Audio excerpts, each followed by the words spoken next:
Hello, how are you doing, guys? Well, I hope that you guys are doing so well and having fun, a lot of fun.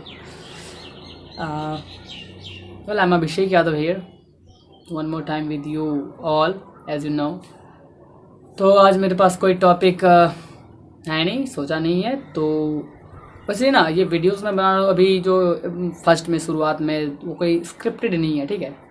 जो भी मैं बोल रहा हूँ, जो भी मैं कर रहा हूँ वो मन से और चले जा रहा है बस, ठीक है। तो आज मैंने कुछ सोचा नहीं, पर वीडियो तो डालनी थी क्योंकि मैंने सोचा कि हर संडे को वीडियो डालूँगा। सबको ग्रो करने का शौक है यार, तो मैंने सोचा कि चलो यार चल पड़ते हैं इस प्लेटफॉर्म पे। और मैं मेरे को किसी ने बोला भी था कि अगर तुम कुछ सीखना चाहते हो तो वो चीज़ पढ़ाना स्टार्ट कर दो, अपने ऑटोमेटिकली तुम सीखना है और उसको गेन करना स्टार्ट कर दोगे। तो इसी सब कारणों से मैं आ पा रहा हूँ। और वैसे मैं आपको बता दूँ कि मैं इंग्लिश बहुत ही दिल से सीखना चाहता हूँ। मैं ये नहीं बोलता कि मैं यहाँ पे आ गया तो मैं पढ़ाऊँगा और मैं मतलब बहुत अच्छी चीज़ें करूँगा, ऐसी कोई बात नहीं है। कोशिश करूँगा, बस कोशिश ही करूँगा कि अच्छा करूँ। अगर आप लोगों को अच्छा लगे, आप लोगों को अगर कुछ समझ में आ पाए और कुछ सीख पाएँ तो मेरे लिए ही अच्छी बात होगी, है ना। तो मैंने आज कुछ सोचा नहीं है इमीडिएटली। वैसे मैं इंग्लिश तो सीखना चाहता हूँ और इसलिए मैं इस यहाँ पे यूट्यूब चैनल क्रिएट करा और सोचा कि चलो अपलोड करते हैं, क्योंकि बोलते वक्त कि एक बर्डन आ जाता है हम पे कि चलो हर रोज़ वीडियो बनाना है। तो एटलीस्ट वो वीडियो अंग्रेजी में हो तो वो मेरे लिए बेनिफिशियल है, ठीक है, मेरे लिए बहुत ही ज़्यादा बेनिफिशियल है। तो इसलिए मैं ये करता हूँ। और मैंने कुछ सोचा नहीं, तो चलो मैंने सोचा कि चलो आज अपना स्टोरी ही बता देते हैं, ठीक है। वैसे अभी मुझे याद है, चलो स्टोरी खुद का बता देते कि मैंने कैसे करा और मुझ में ऐसा पैसन और जुनून कैसे आ गया कि चलो अंग्रेजी सीखते हैं। और मैं जानता हूँ कि मैं बहुत हद तक सीख चुका हूँ। और मुझे बहुत मतलब क्या ही बोले कि मुझे बस प्रैक्टिस चाहिए, प्रैक्टिस। और कोई था नहीं प्रैक्टिस के लिए, तो मैंने सोचा चलो यूट्यूब से ही खुद से बातें करके करते हैं प्रैक्टिस। यही मेन मोटिव है मेरा, ठीक है। अगर आप लोग सीख पाए तो वो और भी अच्छी बात हो गई। लेकिन मेरा जो है aim and purpose like by creating this channel is to learn something like, and if I am able to convey my idea to all of you, then और इससे भी अच्छी बात क्या हो सकती है। तो let's get and dive into my story, okay. Well, when I was in my 10th class, 10th standard, in my matriculation, and this is called matriculation, right? So I was not aware of anything in English. Like मैंने अंग्रेजी पढ़ी भी नहीं, जो था all subject like science, social science, math वगैरह, तो पर मैंने अंग्रेजी नहीं पढ़ी थी। I didn't study English, at that time when I was in my matriculation period. Well, then I again moved to Darbhanga for my intermediate. 11th में मैं जब दरभंगा गया तो वहाँ देखा कि everything that I'm getting, that I used to get over there was in English, right? जो भी पढ़ाई हो रही थी, जो मैथ में या फिर कोई भी चीज़ हो, वो अंग्रेजी में। और मैं था बिहार बोर्ड से, जो सीधा अंग्रेजी मीडियम में चला गया। Yeah, I mean, I used to have trouble. I really used to have trouble to understand the things that what I was being taught there. तो धीरे धीरे चीज़ें बनी। और मैं सच बोल रहा हूँ कि at the end of my 12th, जब एग्ज़ाम का टाइम आता है ना, कि उस टाइम तक मुझे कुछ नहीं आता था इंग्लिश में। जो भी थ्योरी मैंने पढ़ी थी, whatever I had been taught at that time in my 12th, मैंने रट लिया था सीधा। आई हैव जस्ट क्रैम्ड, मैंने बस रट लिया था कि कोई चीज़ कर रहा है नहीं, बस रट लो, हो गया। और जाके मैंने और अच्छा मैंने उस टाइम ना भी मैं रटा भी था उसको, जितने भी थ्योरीज थे और what ever that I had got eight that time for my examination, I had crammed completely all the things. मैंने हर चीज़ को रट लिया था, ठीक है, वर्ड बाय वर्ड। जितने भी कॉपी बनाए थे मैंने सबको रट डाला था, पर ट्रूली मैं समझता कुछ नहीं था उसमें से, मुझे कुछ आता भी नहीं था, बस रट्टा हुआ, ठीक है चलो लिखना है, बस ऐसा चीज़ था सीन मेरे साथ। तो गया एग्ज़ाम लिख दिया, अच्छे मार्क्स आ गए और समझा कुछ नहीं, बस आ गए अच्छे मार्क, वही समझो। हाँ, कुछ चीज़ें थी जो कंसेप्चुअल था वो मैं जानता था पहले से, तो वो सब अच्छा था। पर जो होता है ना कि इंग्लिश के मामले में, तो वो मैं कभी था ही नहीं, लिटरली कभी नहीं था। फिर मैं जब पटना गया तो देखा कि ओ my God, I mean, like, I was shocked. Like, every single institution just providing English theory.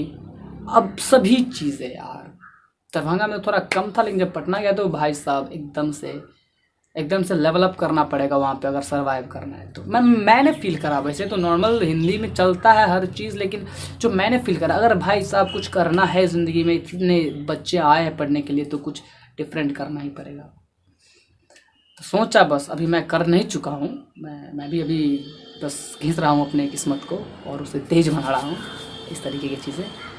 तो मैं गया पटना और देखा कि भाई साहब चलो अब अंग्रेजी सीखते हैं। यहाँ पे मेरा ग्रेजुएशन पीरियड स्टार्ट हो गया था, ग्रेजुएशन का क्लास मैथमेटिक्स ऑनर्स, तो वो भी चल रहा है इधर, और अंग्रेजी भी। तो थोड़ा दिन, 1 महीना 2 महीना, you know, I was not so much interested learning English, but gradually, like, you know, I just got amused, you know,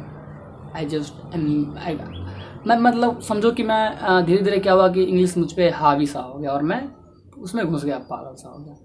अब इंग्लिश के चक्कर में मैंने मैथ पढ़ना छोड़ दिया, इतना अच्छा लगने लगा हमको इंग्लिश की। ओ भाई साहब, कॉन्फिडेंस बिल्डअप हो रहा था ना उस टाइम, अगर थोड़ा थोड़ा अंग्रेजी बोलते हो नया में तो भाई साहब कॉन्फिडेंस बढ़ जाती है बहुत सारा। तो ऐसी चीज़ें हुई। तो फिर मैंने कोचिंग ज्वाइन कर लिया, एक जो मैंने पहले ही बता चुका, नाम था उसका, मैंने छोड़ो यार नाम से क्या। तो वहाँ पे जाने के बाद मुझे कुछ मिले ना मिले, बस वो लोग बोलते कि 4 महीना में अंग्रेजी तुम फराटेदार बोलने लगोगे, लेकिन कुछ हुआ ही नहीं।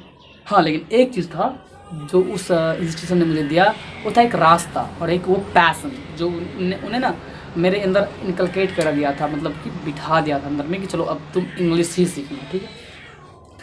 उसके बाद क्या हुआ कि लॉकडाउन सब लग गया, मेरी पढ़ाई गई भाड़ में। फिर मैं घर आया तो एक ही चीज़ था जो मैं दिल से पढ़ता था, वो है इंग्लिश, और आज तक मैं उसे दिल से ही पढ़ रहा हूँ, ठीक है। बहुत सारी चीज़ें करी इन बीच में, इन लॉकडाउन में, जो मेरे लिए बहुत ही बेनिफिशियल एंड प्रॉफिटेबल साबित हुए अभी तक, ठीक है। मैंने खुद का ग्रामर का कॉपी बनाया यूट्यूब से देख के, और बहुत सारी चीज़ें, जैसे कि वर्ड मीनिंग लिखा, एक कॉपी मैंने भर डाला वर्ड में से अप्रॉक्सीमेटली 3-3.5 हज़ार तो वर्ड होंगे जो मुझे याद है completely. I have crammed that all, I have road. But ये होता है ना कि एट अ टाइम कुछ आता ही नहीं, जब कभी बोलने लगो तो एट अ टाइम कुछ नहीं आएगा। ये भी एक प्रॉब्लम ही है। तो ऐसा चीज़ें हो जाता है कि कुछ बोलने लगो तो चलो भाई ब्लैंक हो जाएगा, oh my god what the just fuck happened to me, like yeah. और लास्टली एक चीज़ बताऊँगा कि मैं थोड़ा कोशिश करता हूँ कि अंग्रेज़ जैसे बोलूँ, अंग्रेज़ जैसे कि वो एक्सेंट में बोलते हैं ना, like different. Hey man, this is really incredible body, just keep it up, you will learn really very good English one day. तो ऐसे कुछ डिफरेंट एक्सेंट्स मुझे अच्छे लगते हैं बोलना, और मैं कोशिश भी करता हूँ, ऐसी बात नहीं है। मैं पिछले इस बार लास्ट टाइम में मैंने पुष्पा मूवी देखी जो हिंदी में था, ठीक है। वैसे तो ये डेडिकेशंस की बात है, वो करे ना करे कोई ज़रूरी नहीं है, लेकिन मैंने ना सिर्फ पुष्पा मूवी देखी इस बीच, जो कि उसमें फेवरेट था अल्लू अर्जुन, इसलिए। नहीं तो पिछले 8 महीने से मैंने कोई हिंदी मूवी नहीं देखी थी।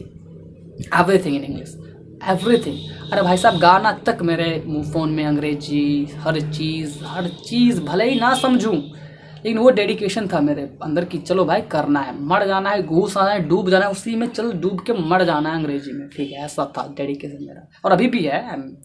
I still have such a like dedication। तो हाँ, एक समय में मतलब ऐसा था कि मेरे रूम में एकदम भाई साहब वर्ड मीनिंग, चारों साइड वर्ड मीनिंग चिपका हुआ था, ऐसा मैंने कर रखा था। तो इतने कुछ करने के बाद थोड़ी सी भी जो मैंने गेन कर पाया है अभी तक, तो अच्छा लग रहा है, मतलब अच्छा ही है। पर होता है कभी कभी डिसअपॉइंटेड फील करने लगता हूँ कि यार बहुत दिनों से प्रैक्टिस नहीं करी, ये हो गया, अब क्या ही होगा, मैं नहीं बोल पाऊँगा, ऐसी चीज़ें आती है मेरे मन में, मतलब हमेशा आते रहते हैं। तो ये था मेरा स्टोरी, मतलब बहुत कुछ खास नहीं है, पर मैंने बता दिया इसलिए कि वीडियो तो बनना ही था, तो क्यों ना बना दिया, है कि नहीं। या I mean this video I have made in Hindi. चलिए फिर, ये था मेरा स्टोरी। और आप लोग भी अगर सीखना है तो भाई साहब गजब सीखो, गजब का चीज़ है ये, गजब का चीज़। अगर एक बार आप में घुस गया ना तो आपके अंदर से निकलेगा नहीं अंग्रेजी, ऐसी चीज़ है। बहुत ही, हमको तो बहुत पसंद है। I really love this language. Even a girl can not make me happy that much, but this language can, surely can. तो ऐसी चीज़ें हैं, मतलब चलिए, बहुत सारे बच्चे इसका मतलब नहीं समझे होंगे। बच्चे क्या, आई मीन मेरी वीडियो तो मतलब अगर जो भी देखते हैं तो उसमें से कुछ मेरे ही बैच के मोस्टली पीपल होंगे कि जो देखते होंगे। तो यार लड़की भी उतनी मायने नहीं रखती मेरे लिए, ठीक है। मतलब मैं इस लैंग्वेज से प्यार करता हूँ, मतलब समझो कि मैं पागल हूँ, सीधी बात, पागल इस लैंग्वेज के लिए। मैं एक दिन बहुत ही अच्छा बनूंगा, मुझे ट्रस्ट है, मतलब कि खुद में बिलीफ है मुझे। देखते हैं कब तक, वैसे तो 2 साल लग गए, अब लेट्स सी कब मैं अच्छा बनता हूँ। ओके, सो बाय बाय। वैसे 10 मिनट का वीडियो होने वाला है तो फिर अपलोड करने में बहुत टाइम लगता है भाई साहब। चलो बाय बाय, मिलते हैं अगले वीडियो में।